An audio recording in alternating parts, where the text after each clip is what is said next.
Hi hello నమస్తే welcome to mister Rama media. నేను మీ anchor Ramavath.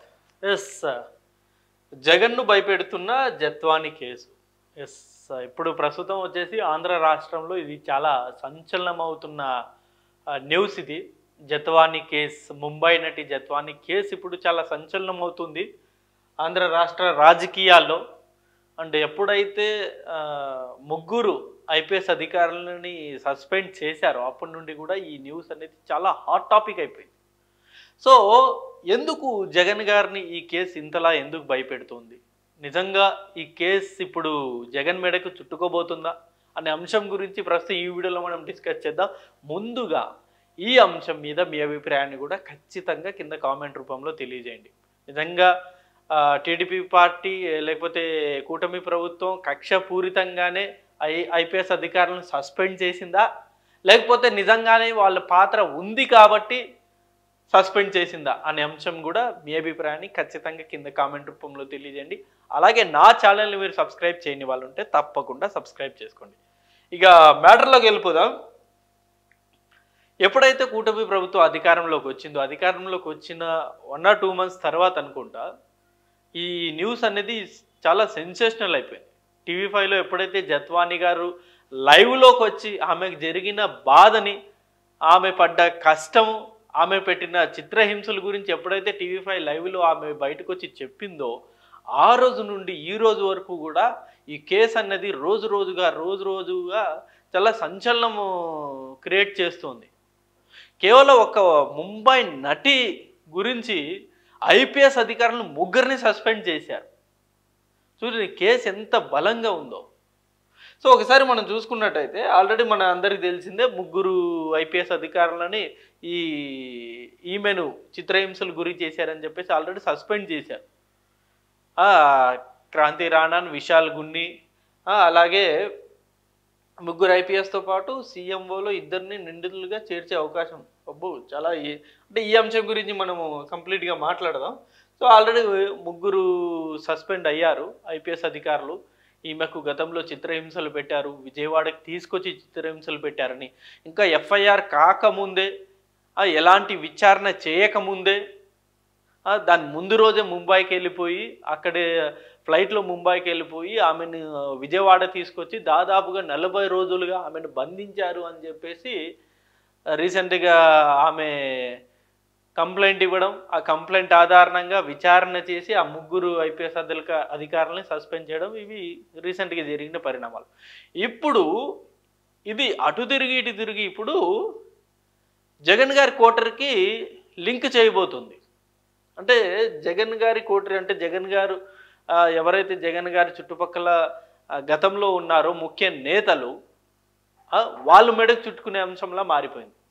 రీసెంట్గా ఇవాళ వచ్చిన ఆర్టికల్ ఇది ఒక న్యూస్ పేపర్లో. ఆ న్యూస్ పేపర్లో చాలా క్లియర్గా రాశారు, కాదంబరి జత్వాని అరెస్టులో సీఎంఓలోని ఆ 2 అని చెప్పేసి. ఆ 2 పేర్లు కూడా సకల శాఖ మంత్రి ఒకరు, ముఖ్య ఐఏఎస్ అధికారి. ఈ 2 కూడా ఆమెను చిత్రహింసలు ఎవరైతే పెట్టారో ఈ ముగ్గురు కూడా చాలా కీలకంగా ఉన్నారు ఆ కేసులో అని చెప్పేసి కూడా ప్రస్తుతం ఈ ఆర్టికల్ అనేది బయటకు వచ్చింది. ఆ 2 మీద కూడా ఇప్పుడు ఈమె కేసు ఫైల్ చేసిందట. సో వారి సమక్షంలోనే కాంతి రాణా, విశాల్ గున్ని పిఎస్ఆర్ ఆదేశాలు అంటే ఎవరు, ఈ సకల శాఖ మంత్రి అండ్ ముఖ్య ఐఏఎస్ అధికారి, ఈ 2 ప్రమేయంతోనే ఈ ముగ్గురు కూడా ఎవరైతే ఈ ఐపీఎస్ అధికారులు ఉన్నారో, రీసెంట్గా సస్పెండ్ అయిన ఐపీఎస్ అధికారులు ఉన్నారో, ఆ ముగ్గురు ఐపీఎస్ అధికారులు 2 ప్రోద్బలంతోనే ఈమెను అంతలా చిత్రహింసలు పెట్టారని చెప్పేసి రీసెంట్గా వస్తున్న వార్త. ఆ కుక్కల విద్యాసాగర్తోనూ సీఎంఓలో మంతనాలు, కుట్రకు వ్యూహరచన అక్కడే, ముగ్గురు ఐపీఎస్లతో పాటు సీఎంఓలోని 2 నిందితులుగా చేర్చే అవకాశం. సో ఇప్పుడు అటు తిరిగి ఇటు తిరిగి ఆల్రెడీ ముగ్గురు ఐపీఎస్ అధికారులు సస్పెండ్ చేశారు. ఇప్పుడు ఈ సీఎంఓలో ఎవరైతే ఉన్నారో సకల శాఖ మంత్రి ఒకరు, అలాగే ముఖ్య ఐఏఎస్ అధికారి ఒకరు.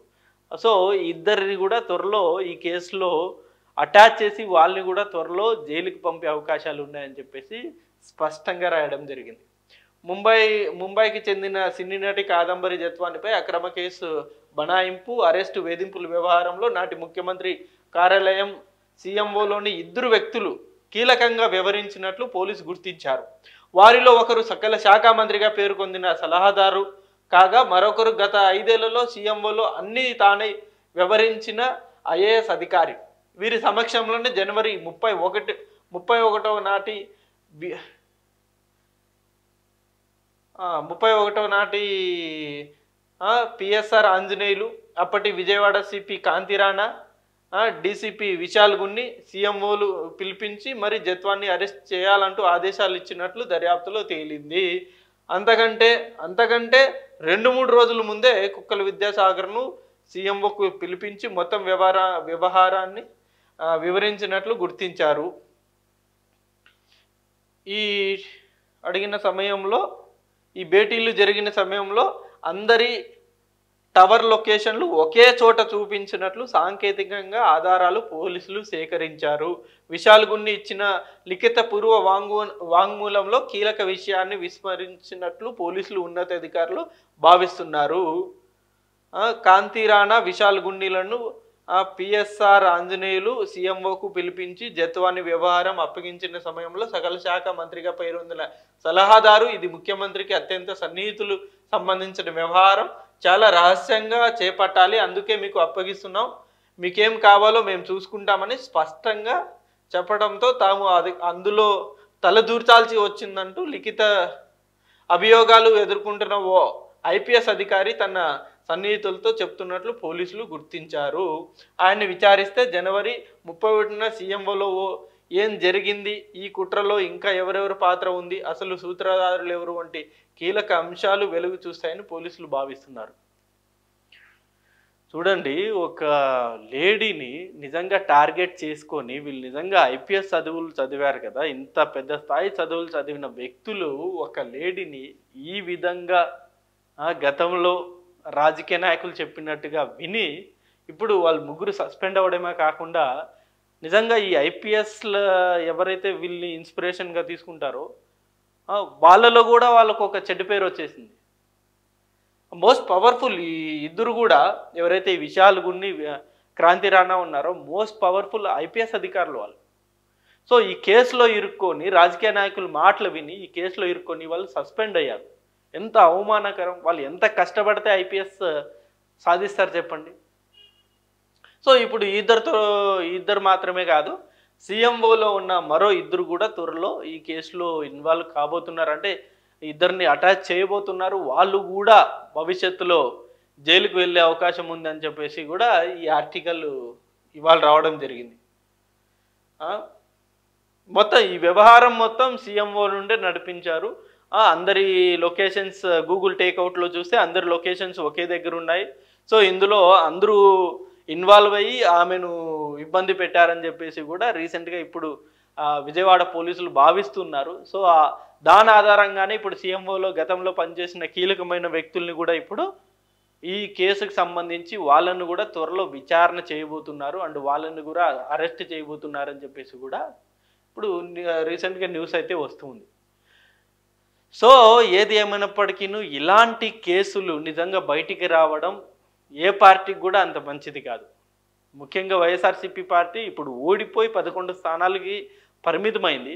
ఆ పార్టీ ఎలాగైనా సరే 2029లో మళ్ళీ అధికారంలోకి రావాలని చెప్పేసి శతవిధాలుగా వాళ్ళు ప్రయత్నాలు చేస్తూ ఉన్నారు. జస్ట్ కేవలం ఎలక్షన్స్ జరిగి 3 నెలలే అయింది, బట్ ఇంకా చాలా టైం ఉంది. సో ఇప్పటి నుండే వాళ్ళు వ్యూహరచనలు చేసుకుంటూ ప్రజల్లో కలుస్తూ ముందుకెళ్తున్నారు వైఎస్ జగన్ గారు. ఓవైపు వైఎస్ జగన్ గారు అలా ముందుకెళ్తూ ఉన్నారో లేదో ఇలాంటి కేసులు అన్నది ఆయన్ని ఇంకా వెనక్కి లాగేస్తున్నాయి.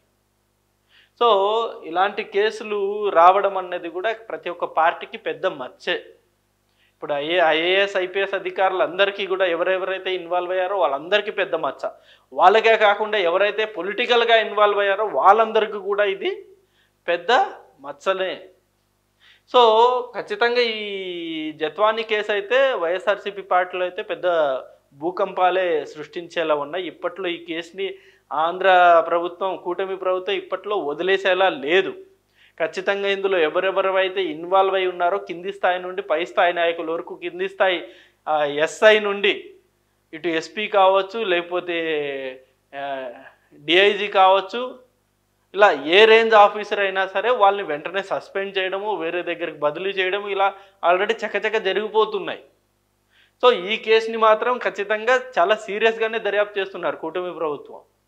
మరి చూద్దాం భవిష్యత్తులో ఈ కేసు ఇంకా ఎంతమందిని సస్పెండ్ చేయిస్తుందో, లేకపోతే ఇంకా ఎలాంటి మలుపులు తిరుగుతుందో.